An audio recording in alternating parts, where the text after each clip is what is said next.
देखिए हर खबर यहीं पर, सब्सक्राइब कीजिए TV9 भारतवर्ष। जब से इजराइल ने ईरान के एटमी प्रोग्राम को तहस नहस किया, तब से वो इंतकाम लेने के लिए छटपटा रहा है।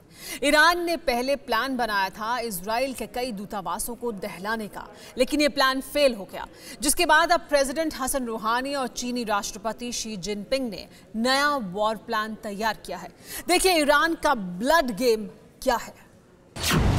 Cyber attack, missile attack,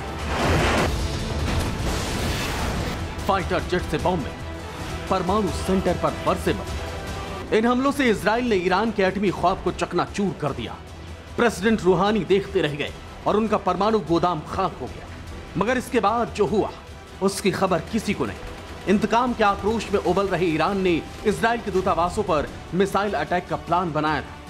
Iran ने खाड़ी देशों में मौजूद इजराइल की एम्बेसी पर रॉकेट दागने की टेस्टिंग भी कर ली, लेकिन इस अटैक को इजराइल के तेज तर्रार मोसाद एजेंट ने फ्लॉप कर दिया, जिसके बाद ईरान ने बदला लेने के लिए बेहद खौफनाक प्लान पर काम शुरू कर रखा है। इस पूरे प्लान में ईरान के साथ चीन भी बराबर साथ दे रहा है। इजराइल के खुफिया एजेंट ने शक जताया है कि बहुत जल्द किसी देश में चीन के दूतावासों पर बारूदी धमाके हो सकते हैं।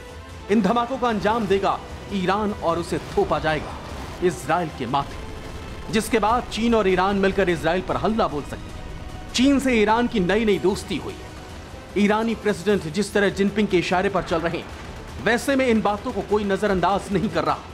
वैसे भी ईरान और इजराइल एक दूसरे से एक मोर्चे पर जबरदस्त जंग लड़ रहे हैं। सीरिया के युद्ध में इजराइल ने कई बार ईरानी ठिकानों पर एयर स्ट्राइक कर उसे सबक भी सिखाया। सीरिया में ईरान बशर अल असद की हुकूमत का समर्थन करता है। वो विद्रोहियों से सरकार की लड़ाई में बशर अल असद की मदद कर रहा है। ईरान ने वहां अपने हजारों लड़ाकों और सैनिक सलाहकार भेजे हैं। इजराइल को यह बात इसलिए अखरती है कि लेबनान और ईरान के विद्रोही उसे भी टारगेट बना सकते हैं। इसी वजह से विद्रोहियों की इस फौज पर इजराइल बम बरसाने का कोई मौका नहीं छोड़ता। लेबनान इजराइल का पड़ोसी दुश्मन, तो वहीं ईरान जानी दुश्मन।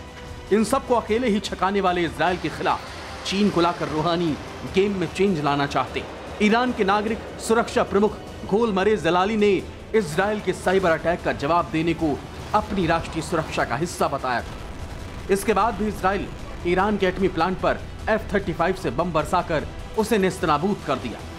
जंग का यह मोर्चा भी बहुत भयानक है। ड्रैगन की एंट्री खाड़ी युद्ध में हुई तो सबसे भीषण हो जाएगा। वैसे भी चीन इस फिराक में है कि किसी और देश में युद्ध छिड़े ताकि वह अमेरिका से अपनी जान बचा सके। Bureau report TV9 Bharatvarsh.